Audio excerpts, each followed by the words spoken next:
This video is for anyone that was not able to make it to our Coffee with Leadership held on April 20th. My name is Dave Trejo. I am the principal of ECMS Gardena, but I am not the only one that has worked on this plan. We have everyone from our assistant principal to our dean, our counselor, our office manager, our STEM coach, our inclusive education coordinator, our campus engineer, and the executive director of ECS has all worked on the plan that you will see shortly. We'll go over introductions, which we just did. We'll do some return to campus updates. We'll go over a calendar, and then you'll see a feedback survey that will also be listed on the website. Because this is a recording, we won't have questions and comments, obviously, but you can submit them in the feedback survey. Some folks have asked, why even come back this year? Why not finish the entire year virtually? While we recognize that some of our students have done well online or have figured out how to do their best given the circumstances, many are still struggling. Mental health is also a major area of concern for us. We want to ensure that our students are not just set up for success academically, but in terms of mental health, we want to make sure that students have the tools that they need. The foundation for everything we do at ECS is relationships, and that has been much more difficult to do virtually. And we hope that in person, we can solidify, fortify, or build relationships that are positive. We also know that the pandemic has disproportionately impacted the communities of color that ECS serves. We'll go ahead and skip the Spanish slides and create a different video for our Spanish speakers. When we surveyed our families earlier this year, we asked if folks were willing to send their students back to campus. And we saw and noticed that, especially at ECMS Gardena, much like the other schools, it's about 1/3 of families that are willing to send their students back at this time. There's a big chunk, we'd say the vast majority of students, or 2/3 of families that are not willing to send their students back at this time. When we asked families, though, interestingly enough, if they would be willing to send their students back for a few days this spring to complete state testing in small groups, we noticed that almost double the amount of families were willing to send their students. One possible reason for this is that the response had the word safety included in it, if all safety steps are followed. So that tells us that families may be more interested in sending students if they are able to understand the safety protocols that are involved. As a leadership team at Environmental Charter Schools, we have agreed upon the following 4 priorities. Safety. We want to make sure that as we open, we are reducing exposure, we're monitoring, and nothing matters more than safety. It doesn't matter how exciting, wonderful, and innovative the other programs are. If we are not being safe, we won't be able to implement those programs. Number 2, we want to make sure that we are able to meet student needs. Are we able to meet the needs of our Tier 3 intervention groups academically, mental health-wise, social-emotional, counseling, whatever it is?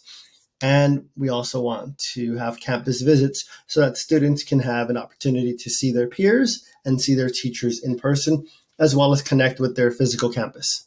Number 3, our 3rd priority is stakeholder engagement. That includes you coming to meetings, us having meetings, asking you questions, pushing out videos like this for those of you that aren't able to make the meetings, focus groups, working groups, all sorts of feedback. None of us are experts at this. And so your feedback matters. What is working, what is not? Let us learn from that. And number 4, we want to learn and adapt and revise so that whatever it is that we're doing in the fall is stronger because of what we learned this year as we returned to campus. So let's keep in mind our ECS reopening mantra. If at any point the plans we push out are not aligned to the following, please let us know. We want to make sure that as we move forward, we are being safe, we are being caring, we are being flexible, and we are being sustainable. Like previously stated, For obvious reasons, nothing matters more than safety. This was true before the pandemic, during the pandemic, and it'll be true after the pandemic. Caring. We want to make sure that we are demonstrating through our words and actions that we care not only about our students' grades, but about them as human beings and about their families and our staff and their families. We want to remain flexible. Like we said earlier, we're not experts, so we will adapt and revise as we see fit and as we get feedback about what's working and what's not. And we want to make sure it is sustainable. Can our current staffing sustain our model of education? Does it work for families? We also want to recognize that what's publicly allowed is not always what feels safe. We've gone a tremendous amount of time being told to maintain the highest safety protocols, to isolate, to remain at home, to ensure that we are keeping everyone safe. And it seems almost overnight that we're being allowed to bring more and more students and staff on campus, but not everyone feels safe. Not everyone feels safe. And so what we want to do and make sure that we're doing is we want to make sure that as we follow public health guidelines, that the implementation of our safe practices and protocols are clearly communicated, the training works, and that there's trust between families and the public health guidelines and the school, because the perception of families and safety and the perception of safety by students, families, and staff matters. If we're going to get to a strong return to campus, all of these things need to line up.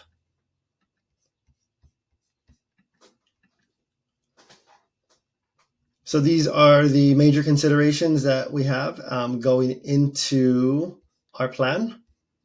We want to make sure that health and safety is considered.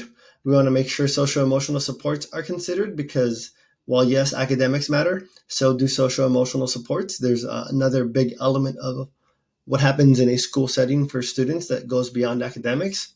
And we want to get family and community engagement so that we do this plan with you, not just to you or for you. And then we want to make sure our plans are and operations are sustainable. This aligns to our mantra as well.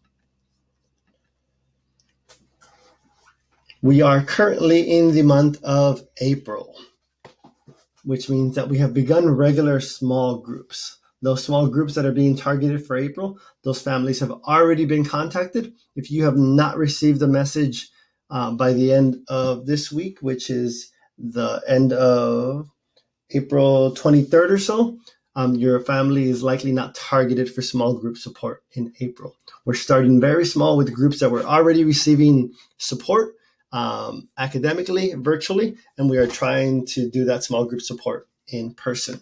What will happen for most families is in May, you'll have the opportunity to begin what we call weekly campus visits. And we're also going to have state testing going on during the month of May that we are going to have some students on campus for, not all students for.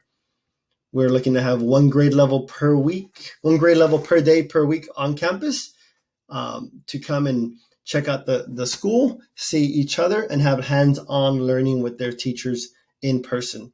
Those that choose not to come will have some community building activities online with our staff that is not working from campus. What we learn from May and the feedback you give us will inform how we go about this in June. What will we do differently depends on the feedback you give us regarding May, and then we can take that feedback from May and June and plan for the summer for the next school year more effectively.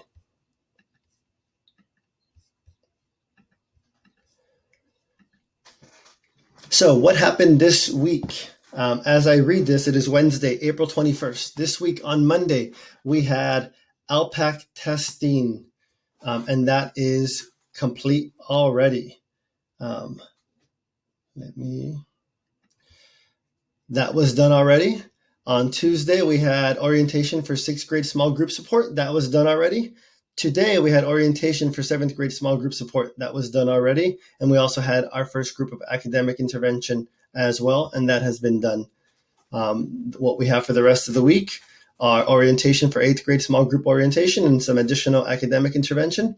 And then we are looking to bring many of our teachers on campus Friday for some community building so that they can learn some socially distant community builders as we get ready to bring students on campus soon.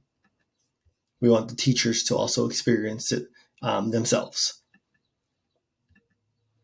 Next week is a very similar schedule without orientations because we had the orientations this week. So we have the same consistent groups for next week going into the week of May after that.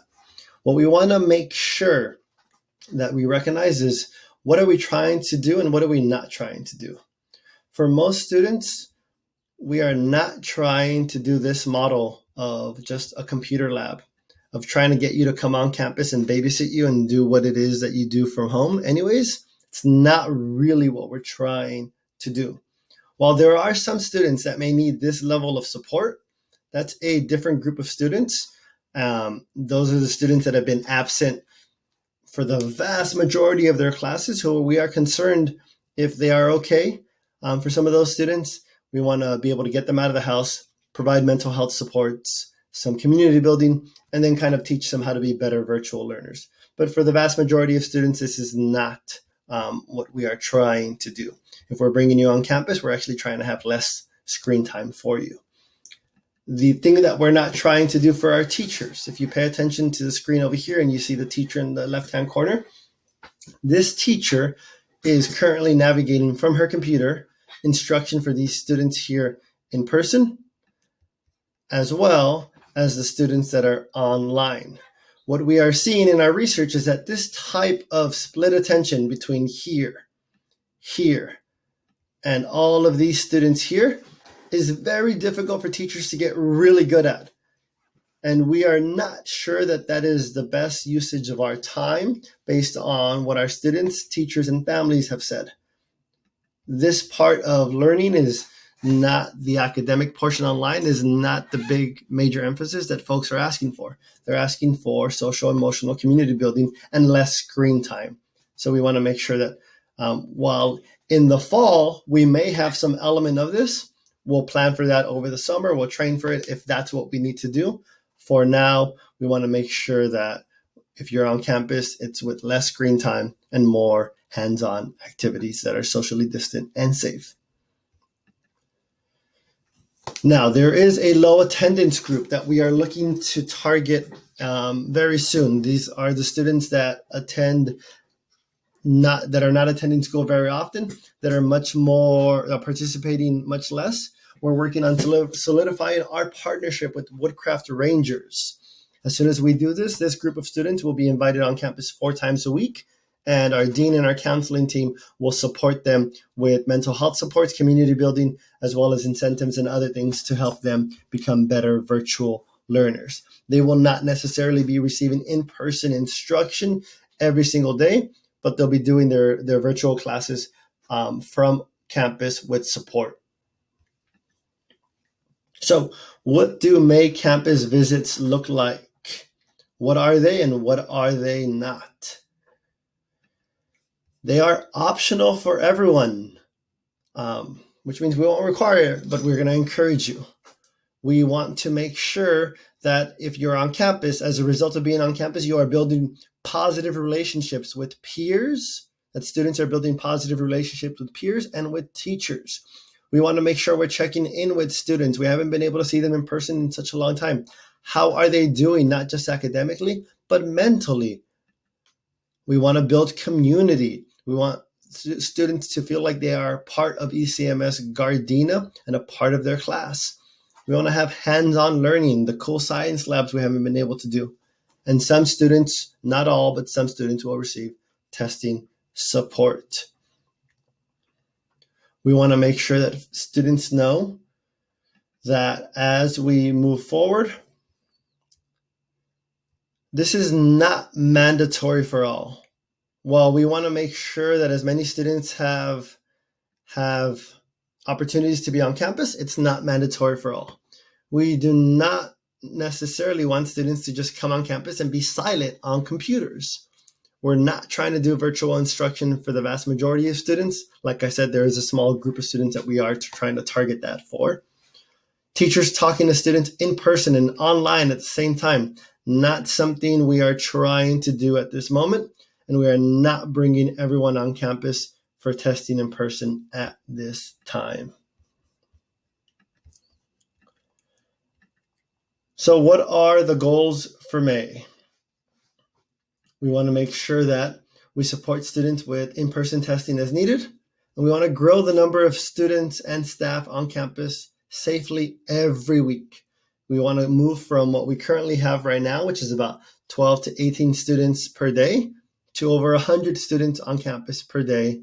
And that's when we count both the morning cycle and the afternoon cycle. And we want to collect feedback from everyone and adjust accordingly while you're building relationship on campus. So this is a draft working schedule that you're going to want to look at differently if you're a sixth grade family, a seventh grade family, or an eighth grade family. If you are a sixth grade family, you're going to want to look at the colors that are kind of like peach and look at the days that sixth graders are targeted for coming on campus. If you're a seventh grade family, you're going to want to look at the purple and see what days seventh graders are going to be coming on campus. And if you're in eighth grade, you'll be looking at the blue and you'll see which days students are coming on campus. And then you're going to see this green block here. We're doing one grade level of testing per week so we can support those students more often. So the week of Monday, May 10th, that week on Tuesday and Wednesday, we'll be supporting sixth grade testers, sixth grade students testing. The following week, it'll be seventh graders that are testing on campus. And the following week will be eighth graders that are testing on campus. It won't be everyone. It'll be everyone that we can support that has been identified through parent survey, student survey, and teacher survey. We wish that we could bring every single student that wanted to be on campus and give them that opportunity every day. But as we roll this out, we want to make sure that our systems work and that they are safe and that students and families know we value safety more than anything. We hope that as the weeks progress, we can bring more students on campus as time goes on.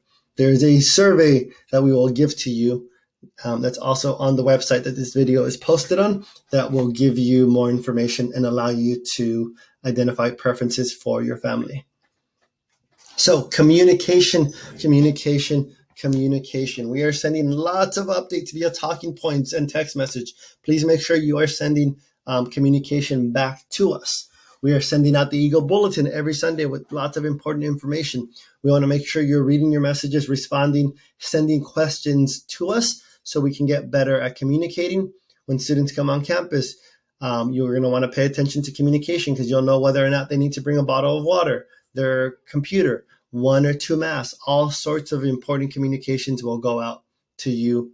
So please pay attention and communicate back with us. There's a survey that we have sent out and is linked in this presentation.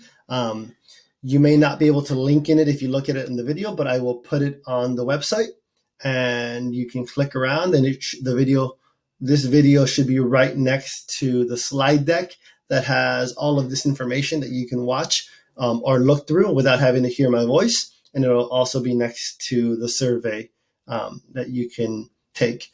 Please take time to take the survey and let us know how we can better support you as we're moving forward and what you're thinking about right now in terms of sending your students back to campus. Aside from that, that's all the information we have regarding return to campus at this time. Final notes, please follow us on TikTok. Our name is ECMS Gardena. We're sending messages to families and students and updates there. And that's where the students are paying attention to us. You can see that this video here, which was just an update from Thursday, April 15th, had over 700 views, which means our students are watching and paying attention. If you appreciate our school, we would like nothing more than for you to tell someone. Tell somebody that our school is a school that is meeting your students' needs, and have them consider enrolling. We still have spaces for grade 6 and a few spaces for grade 7. We do not currently have spaces for grade 8 for next year. We are fully enrolled. If you're not happy with us as a school, come talk to us, please. We are not perfect. We're here to learn, and we'd be happy to learn how we can better serve you. Our next meeting is on May 4th, 10 a.m. and 4:30 p.m. We will be having meetings every 2 weeks to try to make sure that you are getting the most up-to-date information as things change, whether we're speeding up or slowing down. If you can't make it, we'll push out another video like this one, but we hope you can come in person. Thank you so much.